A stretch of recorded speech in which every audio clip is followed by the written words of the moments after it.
are you advocating that Yes. people in these communities begin to carry arms? Because I also heard your governor say, in fact, let me start with Nuhu Ribadu, who had visited Bokos to say, oh, it's time for the people to rise up. And I asked the question, rise up to do what exactly? And your governor is saying Hmm. that, everybody also something has to give because you guys cannot stand by and be killed. I will break it down. I'll break it down for you. Let's not forget, like I said, Nigeria currently has about 370,000 police officers. That's over 200 for over 200 million people. We're talking about the ratio of 5 to 1 to 541, far below the UN recommended ratio of 1 to 400. We're talking armed forces are approximately 223,000 active personnel. We're talking Army 130, Navy 25,000, Air Force 18,000. And we're talking about a size of this country. So clearly, what we have today cannot cater to 250 million people. So what are we saying? We're not saying create something outside of what is going on as security apparatus. No. What we're saying is this. You can create directorates in the police or in the army that will license vulnerable communities after checks have been done.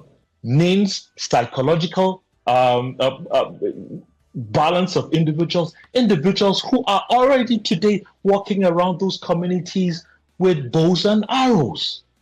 Now, we're saying those people can go through checks and balances, and it is not outside of what the security apparatus can do. It's like a civilian GTF kind of situation where you know the individuals, if it is 100 people per community or 200 per community, you know them, you subject them to all kinds of checks. Do not forget, even repentant Boko Haram people have been de-radicalized.